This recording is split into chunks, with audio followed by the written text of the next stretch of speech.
시작 원론. 이번 시간에는 부동산업 윤리 및 경영관리에 대해 학습하겠습니다. 부동산은 사람의 생활에 있어서 반드시 갖추어야 할 필수 자산입니다. 그래서 부동산업은 그 직업이 다루는 부동산 및 부동산 활동에 있어서 높은 사회성, 공공성이 요구되므로 직업윤리가 반드시 필요하죠. 또한 산업의 글로벌화가 진행되면서 부동산 활동의 국제화뿐만 아니라 윤리 수준도 국제화를 요구하고 있는데요. 그럼 지금부터 부동산업의 윤리와 부동산업의 경영관리에 있어서 본질적인 기능에 대해 알아보도록 하겠습니다.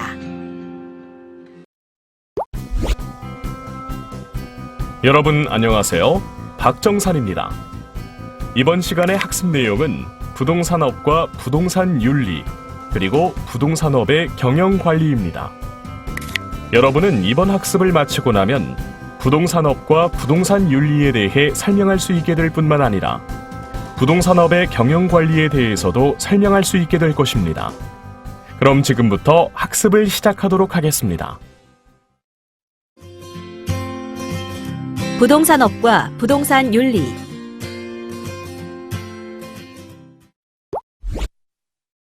자, 그럼 부동산 윤리의 의의에 대해 알아보도록 하겠습니다. 부동산 윤리는 부동산업자가 준수할 윤리로 부동산업 전문 직업인의 입장을 전제로 하여 그 입장에서 당연히 지켜야 할 도리입니다. 부동산업자의 사회 지위를 볼 때 직업윤리의 중요성은 강조되고 부동산업의 발전 및 사회의 진보에 따라서도 직업윤리는 더욱더 강조되고 있습니다.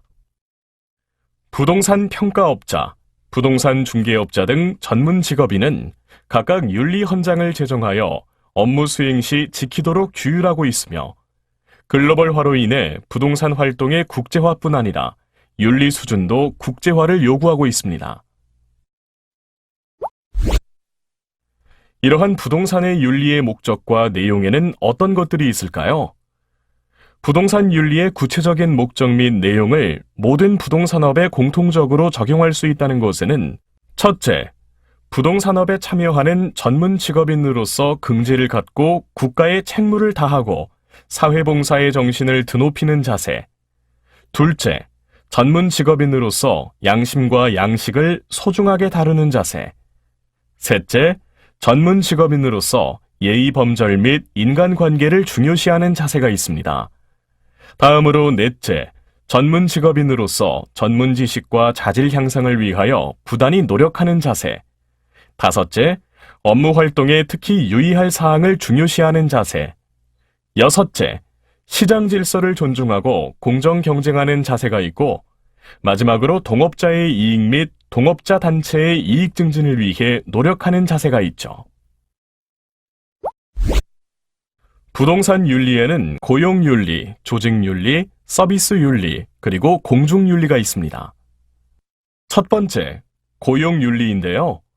고용윤리는 사용자가 근로자와 지켜야 할 도리를 말합니다. 사용자는 근로자가 발전하고 성장할 수 있도록 도와주어야 하는데, 이는 작게는 당해 업소의 이익이 되고 크게는 나라의 이익이 되기 때문이죠. 한편 부동산업자는 경영 책임자이기 때문에 자신은 물론이고 고용하고 있는 근로자들이 법규나 윤리 규정을 비롯한 해당 업무 규정을 잘 준수하도록 충분히 감독할 책임도 있습니다. 다음으로 두 번째는 조직윤리로 동업자 또는 동업단체와의 관계에서 지켜야 하는 도리입니다. 먼저 동업자와의 관계에서 지켜야 할 도리를 살펴보면 부동산 중개사는 의뢰인의 최대 이익에 반하는 경우를 제외하고 동업자인 중개사와 협력해야 하며 감정평가사는 윤리 규정의 신의를 존중하며 공정 경쟁하고 동업자 간에 협력해야 한다는 규정을 두고 있습니다. 부동산업자는 부동산 윤리를 준수하지 않아 자기는 물론 동업자에게 불리한 결과를 빚지 않도록 노력해야 합니다. 다음으로 동업자 단체와의 관계에서 지켜야 하는 도리는 부동산업자는 해당하는 동업자 단체, 즉 협회에 가입하여 동업자 단체의 일원으로서 단체의 역할, 기능, 지시사항에 성실하게 협력해야 하고 전문 직종은 대개 관련이 있는 협회를 구성하도록 법으로 정해놓았습니다. 세 번째, 서비스 윤리입니다. 서비스 윤리는 의뢰인과의 관계에서 지켜야 할 도리를 말하며 여기에는 첫째, 부동산 업자는 서비스를 의뢰한 의뢰인의 이익 옹호를 위해 선량한 관리자로서 업무를 처리해야 하고 둘째, 부동산 업자에게 직접 서비스를 의뢰하지는 않았으나 서비스에 따라서 어떤 영향을 받거나 어떤 부동산 결정을 하려는 위치에 있는 사람의 이익도 옹호해야 합니다. 셋째, 부동산 업자에게 이해관계가 있는 부동산이 업무의 대상이 되는 경우 업자는 직접 간접의 사정을 불문하고 스스로의 이해관계를 배제하여 공정하게 그 업무를 취급하거나 또는 업무의 수임을 거절해야 합니다. 마지막 네 번째는 공중윤리인데요. 부동산 업자는 의뢰인에게 전문가로서 조언하고 그의 부동산 활동을 원활하게 하는 데 책임을 져야 할 뿐만 아니라 일반 공중의 복리 증진을 도모하는 방향으로 업무 활동을 전개해야 하는데 이러한 측면의 윤리를 공중윤리라 합니다. 부동산업자의 윤리 수준을 향상시키기 위해 규제가 필요한데요. 그 첫 번째는 자율규제입니다. 자율규제는 부동산업자의 비윤리 행위를 업자나 단체가 자체적으로 규제하는 방법입니다. 이 방법은 법률 규제 방법의 단점을 극복할 수 있고 상당히 세밀한 사항까지 규제할 수 있다는 장점이 있습니다. 그러나 자율규제로 업자나 단체의 조직력, 전문성, 공공성, 신뢰성 등에서 권위를 확보하여 우수한 단체로 육성하기까지는 많은 시일이 필요하다는 단점이 있죠. 그래서 감정평가업자, 중개업자들은 윤리 규정을 자체적으로 제정하여 실천하고 있습니다. 다음으로 두 번째는 법률 규제입니다. 윤리 규제는 업자나 단체에서 스스로 하는 것이 가장 바람직하지만 자율 규제로 규제할 수 없을 때는 정부가 법률을 제정하여 직접 규제를 하게 되는데 이를 타율 규제라고 합니다. 타율 규제는 인원과 비용이 많이 드는 단점이 있으나 효과가 크다는 장점도 있죠. 타율 규제에는 부동산 중개업법의 중개업자 금지 행위, 공정한 업무 처리 및 비밀 유지 의무 조항, 그리고 표시, 광고의 공정화에 관한 법률이 정하는 표시, 광고의 규제 등이 해당합니다. 윤리의 규제 방법 마지막은 절충 규제입니다. 이는 자율 규제와 법률 규제의 방법은 각각 장단점이 있기 때문에 어떤 내용은 법률 규제로, 어떤 내용은 자율 규제로 하는 절충식 방법을 쓸 수 있는 것입니다. 이러한 두 가지 방식을 조화롭게 구성하면 효율성을 더욱 높이면서 규제할 수 있습니다. 부동산업의 경영관리.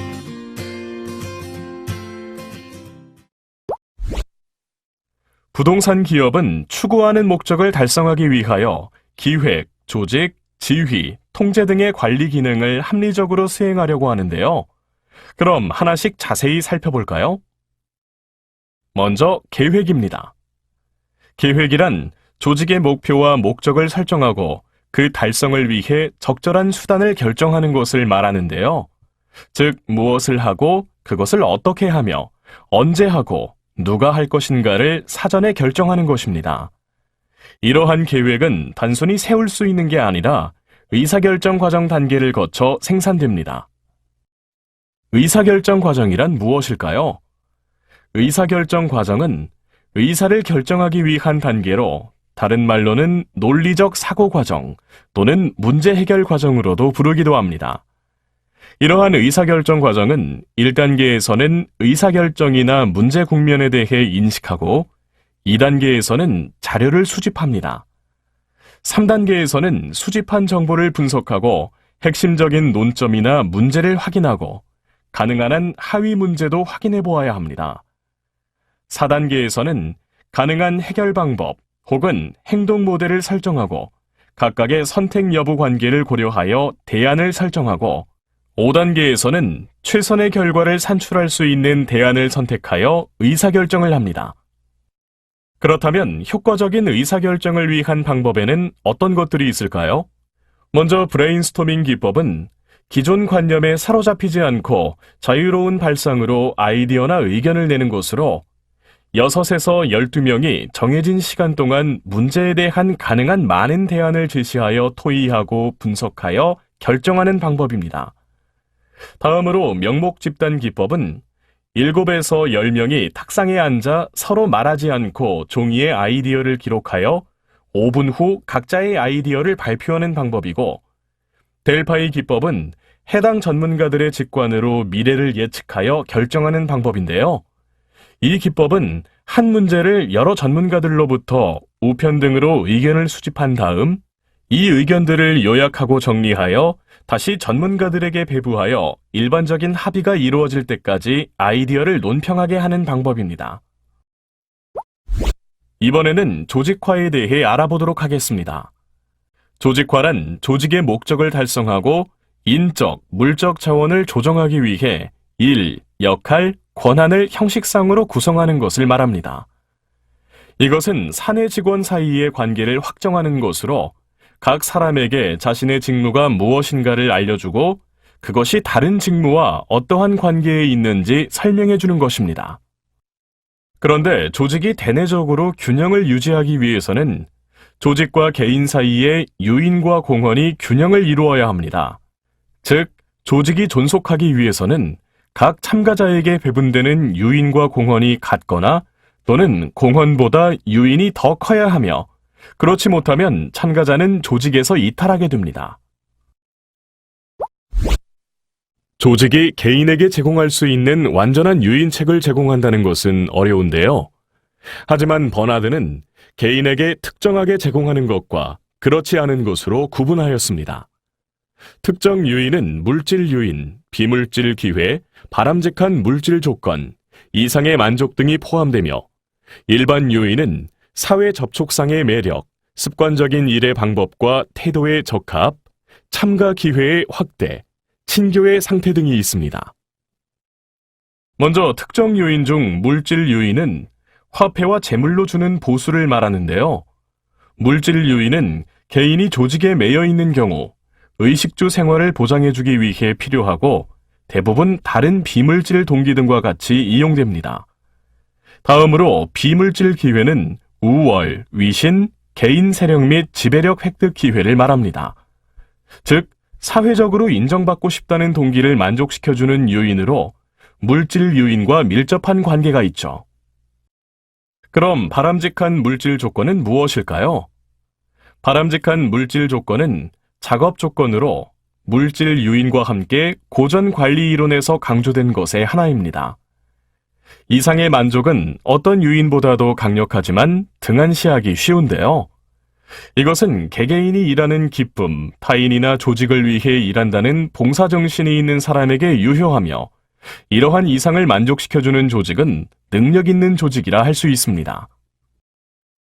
다음으로 일반 요인 중 사회 접촉상의 매력은 사회의 조화를 의미합니다.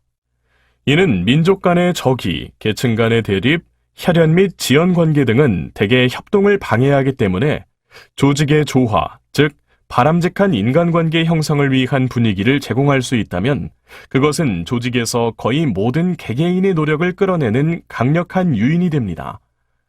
다음으로 습관적인 일의 방법과 태도의 적합은 사람이 일의 방법에 미숙하거나 일의 태도가 타인과 다르면 기분 좋게 일할 수 없기 때문에 이런 점을 개선시켜주는 것도 하나의 유인책입니다. 일반 유인 중 참가 기회의 확대는 최근에 강조되고 있는 유인의 하나로, 다양하게 조직의 의사결정에 참가시키는 것은 개인의 공헌 의욕을 끌어내는데 무엇보다도 강력하게 작용합니다. 친교의 상태는 마음의 교류를 의미하는 것으로 사회관계의 인격적인 평온한 감정이며 동료 의식의 수용, 인격적으로 상호 부조하는 태도 등을 의미합니다. 기업은 개인을 위한 유인이 불완전하다는 사실을 인식하고 개인의 심리 상태, 태도 또는 동기를 변화시킬 수 있는 유인을 제공하여 설득해야 하는데요. 이러한 설득 방법 첫 번째는 강제적인 방법입니다. 이 방법은 조직에서 바라지 않은 개인의 공헌을 배제하기 위해서 또는 바람직한 공원을 적극적으로 확보하기 위해서도 이용하는 방법인데요. 예를 들면 해고, 강등 또는 벌칙을 적용하는 것이 그 복이이며 강제에 의존해서 조직을 유지할 수 없다는 점에 유의해야 합니다. 두 번째는 기회의 합리화는 유인의 합리화로, 예를 들면 어떤 유인이 가치가 있는가를 파악하게 하고 참가시켜 일 내지 지위를 확보하게 하는 것을 말하죠. 마지막으로 동기의 유도는 설득에서 가장 중요한 것으로서, 예를 들어 조직원에게 주는 교육기회, 특별 연수 등을 생각하시면 됩니다. 이번에는 지휘에 대해 알아보도록 하죠. 지휘란 부하를 지도하고 일하려는 마음을 고취시키고 이끌어주는 것을 인간관계 면에서 본 것을 말합니다. 이것은 명령이 아니라 개개인의 목표 설정을 돕고 자금을 지원하며 협조를 통해 일의 절차를 착오 없이 진행하도록 거들어주는 것이죠. 효율적으로 지휘하기 위하여 관리자는 인간의 본질을 파악해야 하며 조직 내의 인간관계, 동기부여, 리더십 및 의사소통 등을 알고 있어야 합니다. 효율적인 지휘를 위해 먼저 인간의 유형에 대하여 알아야 하는데요. 인간의 유형을 샤이는 합리, 경제인간과 사회인간, 자아실현인간, 그리고 복합한 인간의 4가지 유형으로 분류하였고, 맥그리거는 인간의 본질을 X이론과 Y이론으로 분류하였습니다. 다음으로 데이비스의 행동 모형은 역사적 관점에서 독재 모형, 보호 모형, 지원 모형으로 분류하였고, 밀즈는 이중 모형 이론으로 전통 모형과 인간관계 모형, 그리고 인적 자원 모형으로 분류하였습니다. 이번에는 인간들은 어떤 경우에 동기가 부여되는지 알아볼까요? 이에 관해 먼저 매슬로우의 욕구 5단계는 의식주 등의 인간의 기본 욕망인 생리욕구, 다음 단계인 현재 및 장래의 외부의 위험으로부터 보호하려는 욕구인 안전욕구, 다음 단계는 사회욕구로 타인에게 사랑받고 싶다든가 인정받고 싶다든가 어떤 단체에 가입하고 싶다든가 하는 욕구입니다.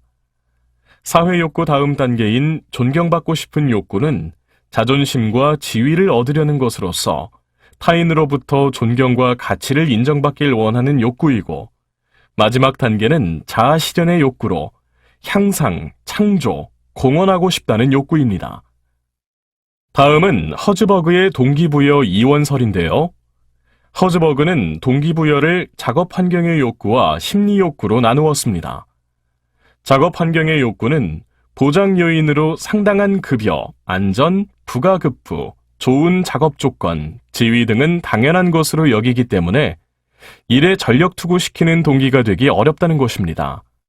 심리 욕구는 일에 만족을 주는 동기부여 요인으로 여기에는 업적, 인정, 일의 성질, 책임, 성장과 향상의 기회, 승진의 가능성 등이 속합니다. 기업 경영에서 동기부여 이론을 활용하려면 다음의 4가지 기본 사항을 고려해야 하는데요. 첫째, 성취 욕구의 수준은 각각 다르고, 둘째, 한 가지 목표를 달성한 사람은 다른 목표를 추구하기 때문에 욕망은 스스로 증식되고, 셋째, 동기부여된 사원들은 유동적이고, 넷째, 목표는 서로 의존적으로 갈등은 자유롭습니다. 그렇다면 부동산업 경영에서 매슬로우의 동기부여 5단계설을 동기부여 방법에 어떻게 이용할 수 있을까요? 먼저 생리욕구를 충족시키기 위해서는 적정한 보수제도와 휴가제도를 제공하고, 안전욕구를 충족시키기 위해서는 신분보장, 연금제도, 퇴직금 및 인센티브 급여를 제공하고, 사회욕구를 충족시키기 위해서는 인간관계를 개선하고 상담 및 고충을 처리해줍니다. 다음으로 존경받고 싶은 욕구는 참여를 확대하고 권한을 위임하고 제한제도와 포상제도를 실시하여 충족시키고, 자기 실현의 욕구는 합리적 승진과 노동조합을 운영하여 충족시켜야 합니다. 그럼 이번에는 통제에 대해 살펴보도록 하겠습니다.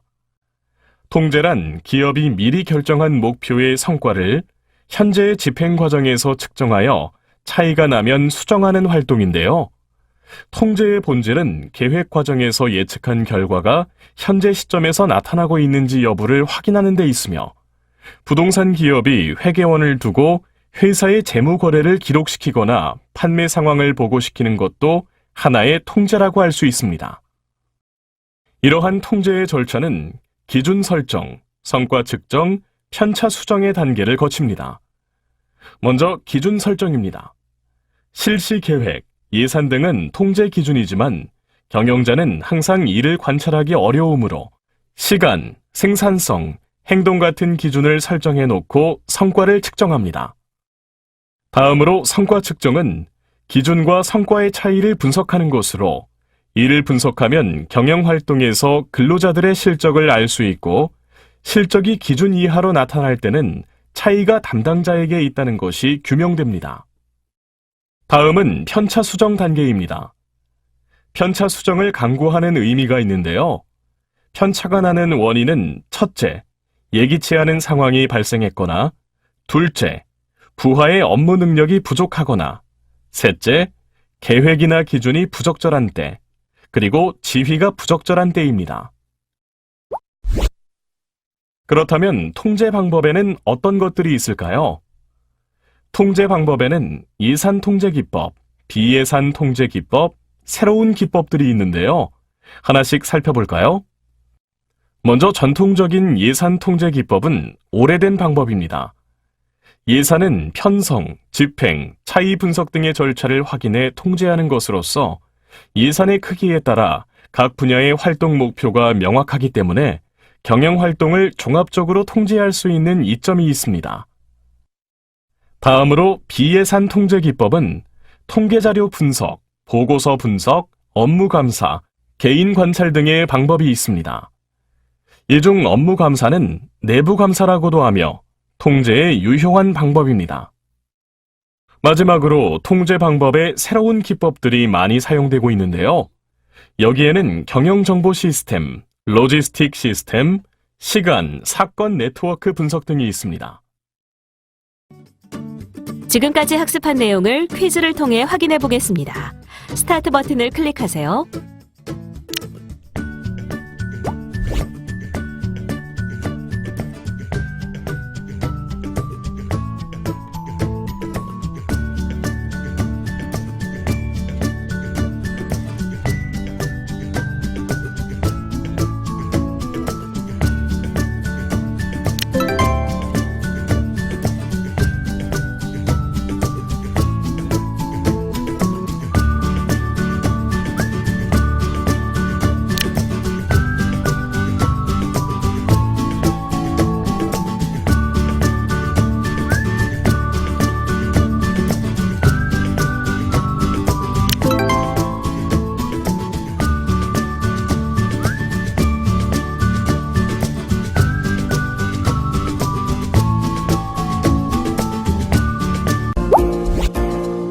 지금까지 학습한 내용을 정리해 보겠습니다. 학습을 상기하면서 내용을 확인하세요.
수고하셨습니다. 이것으로 부동산업 윤리 및 경영관리에 대한 학습을 마치겠습니다. 다음 시간에는 부동산 마케팅 및 소비자 행동에 대해 학습하겠습니다.